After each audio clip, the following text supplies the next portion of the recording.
Halo teman-teman boys, saya mau memperkenalkan makanan khas Gunung Kidul. Saya lagi masak sembukan. Nih sembukan itu seperti ini daunnya teman-teman. Nih seperti ini sembukannya. Nah ini kita sudah jadi adonan ya. Udah kita orang bisa iris-iris atau di blender. Nah, terus dicampur di sini. Ini bumbunya cabai, kelapa, ada tempe busuk. Nah, hanya di Gunung Kidul teman-teman tempe busuk itu menjadi bahan makanan. Karena itu akan dicampur dengan kelapa tadi sama sembukannya tadi. Nah, ini makanannya akan dibungkus dengan daun dan dipanggang. Dipanggang di keren ya kalau kita bilang itu. Keren namanya, saya juga bingung mau ngomong bahasa Indonesianya seperti apa. Nah, nanti makanan ini hasilnya luar biasa karena ini sebenarnya kalau orang bilang itu mungkin orang bilang kentut gitu ya. Maaf ya teman-teman ngomongnya jadi kayak kasar gitu. Tapi nanti kalau orang makan ini nih perutnya menjadi lega gitu ya kalau makan ini karena ini daun daun kalau udah dimakan membuat kita sering kentut-kentut, mungkin kayak ubi gitu ya teman-teman. Hasilnya seperti itu.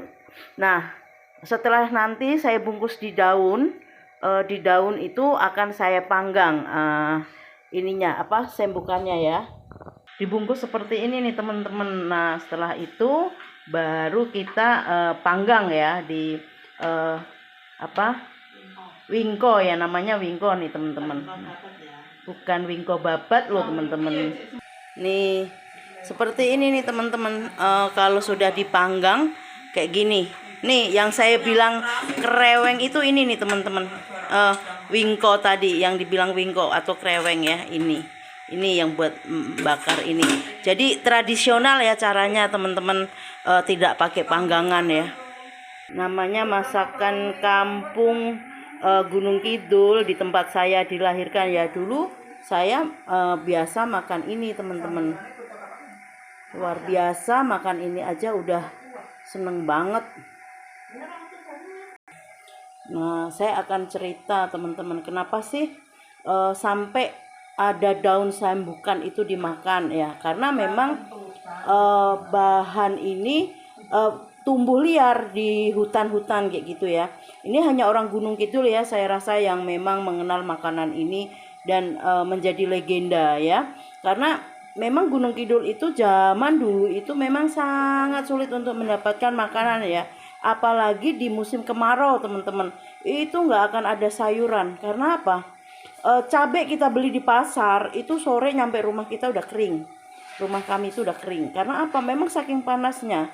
Dan terus udah seperti itu, kalau misalnya tukang sayurnya nggak jualan ya, kita warga setempat ya nggak makan.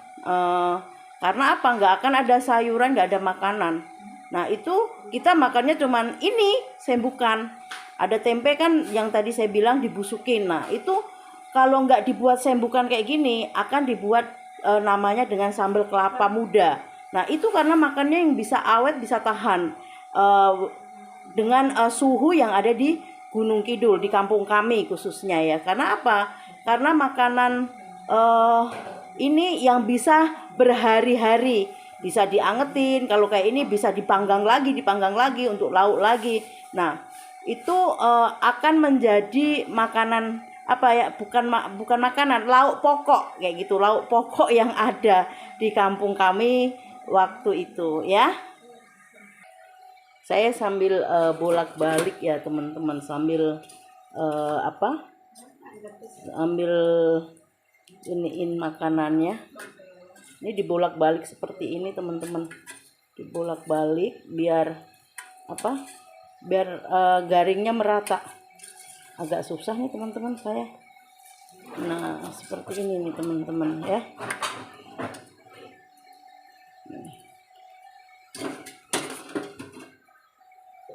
Nah dapur saya berantakan teman-teman. Nih teman-teman, nasi tiwulnya seperti ini ya. Ini makanan saya dulu waktu kecil nih teman-teman. Jadi setiap hari ya saya makannya ini, dan ini pun menjadi makanan langka kalau mau memasuki musim penghujan, karena nasi singkong ini sudah nggak ada lagi gitu ya. Jadi menunggu masa panen itu adalah masa-masa kritis dan krisis gitu ya. Maksudnya memang benar-benar nggak ada makanan.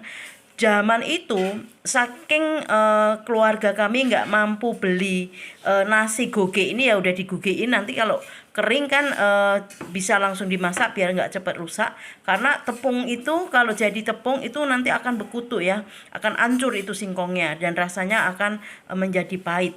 Nah, keluarga kami nggak mampu membelinya, sehingga ketika zaman itu makan jagungnya bukan jagung manis teman-teman, jagung yang yang nggak ada rasa. Nah, kita 3 hari 3 malam makannya itu aja jagung rebus, sampai saya ke sekolahan perut saya itu sesek gitu ya, karena yaitu makan jagung yang bikin perut sebah ya, kita kalau bilang orang Jawa, kalau dimakan terus-terusan jagung itu.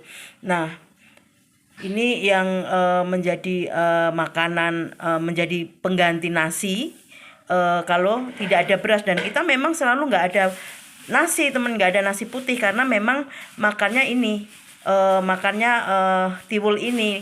Makan nasi putih itu ya kalau ada orang hajatan, kalau ada orang yang saya bilang rasulan ataupun lebaran ya.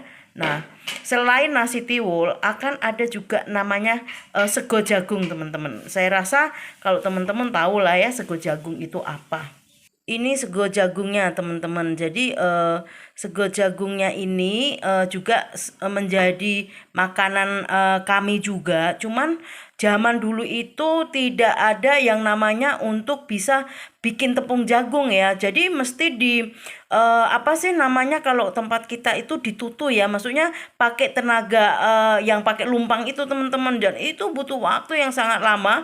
Jadi nanti jari-jari kita, tangan-tangan kita itu sampai yang pada melentung-melentung karena kita nutuk terus gitu ya, numbuk terus gitu loh. Numbuk jagung ini biar nanti bisa dimasak menjadi seperti ini teman-teman. Bayangin jagung yang keras itu harus jadi tepung.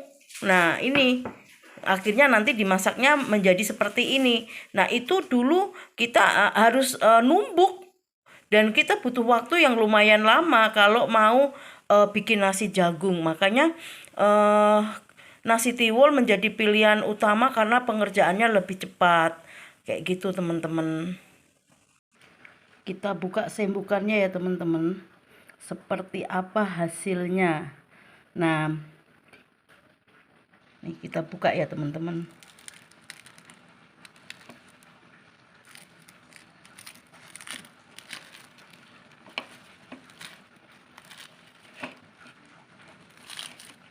Nah, nih hasilnya seperti ini teman-teman. Nah, ini harusnya harus lebih kering lagi. Nanti kalau dianget-angetin dia akan bentuknya seperti ini nih, begini. Jadi nanti ini akan menjadi kering, diangetin terus. Nah, makanya ini akan menjadi makanan yang menjadi makanan yang awet teman-teman. Makanan awet. Ada sebelah situ ada yang bersin-bersin teman-teman, maaf ya, tapi nggak di makanan ini. Nah, terus makannya pakai apa ya, tadi pakai nasi tiwul atau pakai nasi jagung, karena itu bahan makanan yang awet teman-teman.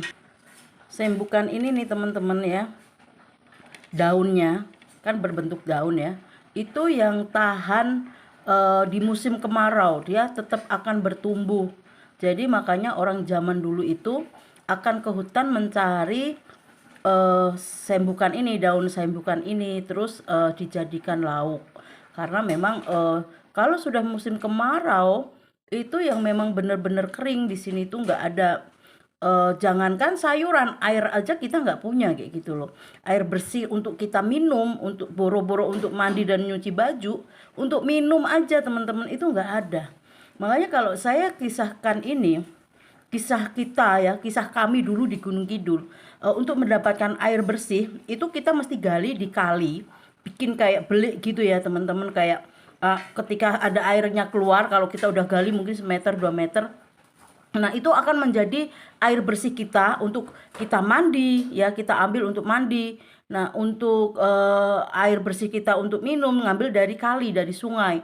Nah, sepanjang masa kemarau itu di penduduk sini ini memang belum ada yang punya toilet ya, belum ada yang punya WC. Jadi di ujung air yang kita minum itu mungkin jaraknya 3 meter, 5 meter, 10 meter itu semuanya itu buat kita BAB. Jadi teman-teman bisa bayangin gitu ya, zaman itu nggak ada air bersih dan kita masih pupupnya di kali di mana air itu masih kita ambil untuk minum dan kita gali gitu ya berapa, terus habis itu kita tutupin pakai pasir-pasir di sekelilingnya. Maaf teman-teman, ini bukan mau bercerita tentang hal-hal yang nggak bersih atau jorok, cuman saya mengisahkan bahwa kita ngalami seperti ini loh. Kampung kami pernah ngalami masa yang seperti itu dan itu cukup lama sampai saya SMP atau SMA. Mas SMP itu sepertinya belum ada listrik ya, karena listrik itu saya lupa masuknya kapan. Cuman ya itu saya SMP itu masih gelap-gelapan, yang kalau tidur pakai sentir teman-teman lampunya, terus bangun pagi hidungnya pada item-item itu. Nah, itu yang kami alami di kampung kami ya di Gunung Kidul. Saya bilang kampung saya di tengah hutan, tapi kenapa saya selalu bilang cari di hutan? Karena apa? Kampung kita udah ada di tengah hutan. Kalau kita mau nyari lagi lebih masuk lagi ke dalam hutan. Maksud saya seperti itu, teman-teman. Jadi ini adalah cerita nyata dari bagian kehidupan saya. Kalau mungkin teman-teman lihat saya mengalami hal-hal yang baik di dalam kehidupan, itu kemurahan Tuhan. Jadi jangan pernah berkecil hati. Dari mana asal kita, Tuhan bisa membawa kita ke satu titik di mana kita akan menikmati semua kebaikan Tuhan. Bukan berarti kami ditinggal di tengah hutan atau teman-teman tinggal di mana, Tuhan nggak menyertai. Tuhan tetap menyertai dimanapun kita berada. Dan satu hal, kita harus terus percaya bahwa ada hal baik dalam kehidupan setiap kita ya teman-teman ya. Jadi saya percaya kalau saya tinggal di tengah hutan, saya bisa menikmati hal-hal yang baik di dalam kehidupan saya. Semua teman-teman yang mungkin juga berjuang seperti saya, sampai hari ini saya masih berjuang teman-teman. Saya tidak katakan bahwa saya sudah memiliki segala sesuatu, walaupun saya sudah bicara banyak hal, tapi saya memiliki sebuah value dalam hidup saya yang mengubah saya untuk menjadi satu pribadi yang memiliki rasa syukur akan kebaikan Tuhan. Oke teman-teman, sekian cerita pagi saya hari ini. Dan saya akan menikmati sembukan makanan khas kampung kami Gunung Kidul, yang selalu orang dulu cerita bahwa terkenal dengan susahnya air. Betul teman-teman, bukan susahnya air saja, susah kehidupan, susah banyak hal.